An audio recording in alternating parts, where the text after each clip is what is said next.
Hi, my name is Miller, and welcome to Physics 2212 Lab 2. So the purpose of this lab is to compare the results of the first lab where we treated the U-tape as a point charge to the model of this lab where we treat the U-tape as a line charge and to calculate the differences between the charges between the two. Um, yeah, so the fundamentals for this lab were the law of superposition, where we used which was used to add the electric field of each point charge, and then the F-elect magnitude, which is 1 over 4 pi epsilon times q squared divided by d squared, along with Newton's second law. And these allowed us to calculate the charge on a single piece of tape if you consider that F net is equal to 0. We said the point charge model is a singular point, and the line charge model has multiple point charges in segments.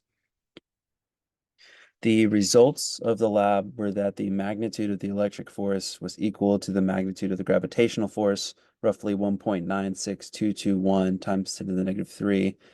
If we set force of gravity equal to force of electric and assume that F net is equal to 0, we can calculate the charge of the tape, which is Q, which is shown here, 1.175 times 10 to the negative 8 coulombs.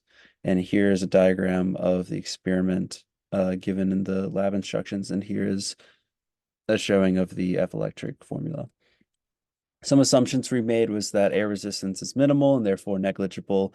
We assumed that each tape piece has the same charge, and we assume that charge is evenly distributed across the tape. Each U-tape can also be separated into equal segments of charge, and we assumed that the total charge of that U-tape is equal to the sum of all those charge segments, those equal charge segments. Here are the results from lab 1, where we showed that the charge of a piece of tape is 1.26064 times 10 to the negative 8. The code is the same, and that was our Q value for the point charge calculation of the U-tape. And here's some of the glow script from lab 2. It shows the constants up here and then the measured values over here. And the rest of the code will be linked in the description. And this shows that the magnitude of the gravitational force is roughly equal to the magnitude of the electric force. Our results were that Q is equal to 1.175 e to the negative 5, and this was the charged value, or the charge value that resulted in the electric force being equal to the gravitational force. And this is roughly 93% of the charge found in lab 1. Some further discussion, we can talk about potential errors that could have occurred, which are very similar to that of lab 1. The charges on each piece of tape may not have been equal. It's supposed to say may not have been equal. And the charges could have been lost to the surroundings on the piece of tape through handling or just through natural like charges being lost. There could have been some calculation errors that occurred. Some model discrepancies were that the pieces of tape are not true point charges, along with the piece of tape that has equal segments of charge. Those equal segments are not equally charged or are likely not equally charged. Charges on each tape are not exactly equal. That was from lab 1.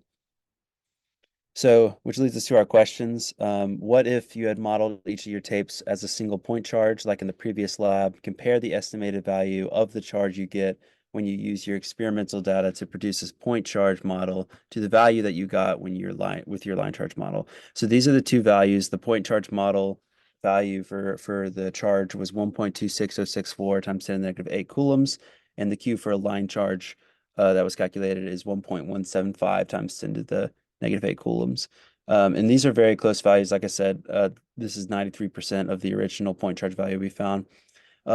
However, that leads us to our next question where it says, why do these estimates differ?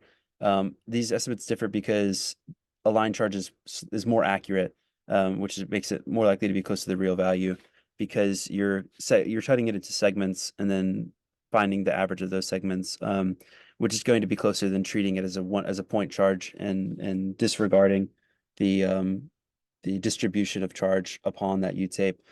So even though this line charge is not perfect calculation, it's likely more accurate than the point charge calculation. If we treated them both as point charges, they would have both been different from the estimated value.